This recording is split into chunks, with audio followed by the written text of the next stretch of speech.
Bismillahirrahmanirrahim. Assalamualaikum warahmatullahi wabarakatuh. Waalaikumsalam warahmatullahi wabarakatuh. Alhamdulillah, wassalatu wassalamu ala Rasulillah wa ala alihi wa sahbihi wa mawalah. La hawla wa la quwwata illa billahil aliyyil azim. Allahumma alimna bima 'allamtana wa 'allimna ma yanfa'una rabbi zidna 'ilman warzuqna fahman. Alhamdulillah, puji syukur kepada Allah Subhanahu wa taala yang sampai detik ini nikmat dan karunia-Nya kita rasakan, iman, Islam, sehat walafiat, panjang umur, nikmat kemudahan, nikmat kesempatan, sehingga Allah Subhanahu wa taala berikan kita kemudahan untuk bisa melangkahkan kedua kaki kita ke mushalah al-hikmah untuk melaksanakan sholat subuh berjamaah dan dilanjutkan dengan majelis Al-Quran insyaallah. Salawat dan salam semoga senantiasa tercurah limpahkan kepada baginda Nabi besar Nabi Muhammad sallallahu alaihi wasallam. Semoga kita mendapatkan syafaat dari beliau untuk bisa masuk di surganya Allah Subhanahu wa taala. Amin ya rabbal alamin. Jamaah yang dimuliakan Allah Subhanahu wa taala, Nabi sallallahu alaihi wasallam bersabda dalam hadis yang diriwayatkan oleh Imam Muslim, "Innallaha yuhibbul 'abda at-taqiyya al-ghaniyya al-khafi." Sesungguhnya Allah mencintai kepada seorang hamba yang bertakwa, hamba yang kaya hati, dan hamba yang tersembunyi. Tiga hal ini mendatangkan cintanya Allah Subhanahu wa taala kepada seorang hamba. Yang pertama tentunya innallaha yuhibbul 'abda at-taqiyya. Sesungguhnya Allah Subhanahu wa taala mencintai seorang hamba at-taqiyya. Di sini dimaknakan yaitu bertakwa kepada Allah Subhanahu wa taala. Kalau kita ingat banyak Al-Qur'an yang kita baca ataupun beberapa ayat yang kita hafal, segala ibadah yang kita kerjakan pada hakikatnya untuk bisa meraih takwa kepada Allah Subhanahu wa taala. Ya ayyuhan nasu ubudu rabbakumul ladzi khalaqakum wal ladzina min qablikum la'allakum tattaqun. Di akhir ayatnya diperuntukkan untuk meraih takwa kepada Allah Subhanahu wa taala. Dalam ayat siam pun seperti itu. Ayat berpuasa, ya ayyuhalladzina amanu kutiba alaikumus syiyam kama kutiba alal ladzina min qablikum la'allakum tattaqun. Banyak sekali ayat-ayat yang memberikan motivasi, mengingatkan kepada seorang hamba untuk senantiasa bertakwa kepada Allah Subhanahu wa taala. Akan tetapi jamaah yang dimuliakan Allah Subhanahu wa taala, ibadah yang tidak menimbulkan ketakwaan kepada Allah Subhanahu wa taala itu pertanda ibadah yang belum diterima di sisi Allah Subhanahu wa taala.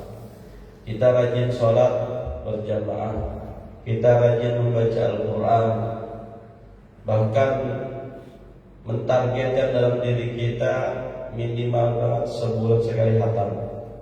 Rajin bersedekah, rajin menolong, rajin beramal soleh yang lainnya. Akan tetapi ketika sendiri, ketika dalam kesunyian, kemaksiatan terus berjalan. Nauzubillah, subhanallah. Ini merupakan amalan soleh atau ibadah-ibadah yang kita perbuat bertanda belum diterima di sisi Allah Subhanahu wa taala. Jamaah yang dimuliakan Allah Subhanahu wa taala,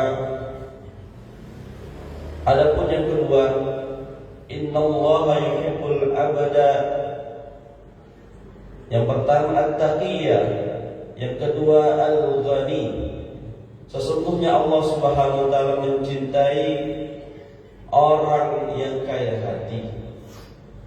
Sifat yang kedua ini tentunya akan mendatangkan cinta Allah Subhanahu wa taala kepada seorang hamba yang penuh qanaah, yaitu merasa puas dengan apa yang Allah berikan. Hatinya tidak mengharapkan kehidupan dunia, hatinya hanya menghidupkan kehidupan akhirat saja. Ketika dia menyadari bahwasanya dunia haramnya mendatangkan azab dan halalnya akan dihisab, maka seorang hamba pun kemudian hatinya zuhud dan kehidupan dunia, maka ia pun menjadi hamba yang kaya hati atau qanaah. Dan ketika ia mendapatkan nikmat yang ia perkirakan bagaimana mensyukuri nikmat tersebut, ia sadar bahwa Allah Azza wa Jalla belum tentu memberikan rasa syukur kepada seorang hamba tersebut. Dan bagaimana dengan kayanya nikmat Allah Azza wa Jalla yang lainnya, yang memberikan kecukupan baik kehidupan dunia yang nyata ini ataupun yang akan datang kehidupan akhirat. Tentunya kaya hati ini yang mengetahui hanya diri kita dan Allah Subhanahu wa taala. Jamaah yang dimuliakan Allah Subhanahu wa taala, adapun yang ketiga, tiga hal yang mendatangkan cintanya Allah kepada seorang hamba, yaitu al-khafiyyah, sifat tersembunyi. Sifat yang ketiga ini tidak menyukai ketenaran, tidak membutuhkan untuk dikenal banyak orang, tidak membutuhkan dikenal oleh banyak teman, akan tetapi yang membutuhkan keridhaan Allah Subhanahu wa taala, ketenaran dari Allah Subhanahu wa taala atau penduduk surga. Jamaah yang dimuliakan Allah Subhanahu wa taala, Imam Ahmad pernah melakukan membaca Al-Quran dan bahkan menghatamkan setiap satu pekan sekali. Bahkan istrinya pun yang satu rumah, yang kehidupannya bersama dengan beliau, tidak mengetahui hal itu. Tentunya ini menjadi motivasi buat kita. Jangan sampai kebaikan-kebaikan yang kita kerjakan ingin dilihat orang, ingin diketahui banyak orang, ingin ketenaran, ingin dipuja dan dipuji, dan tentunya itu sesuatu yang membatalkan amalan-amalan soleh kita. Na'udzubillah, summa na'udzubillah min dzalik.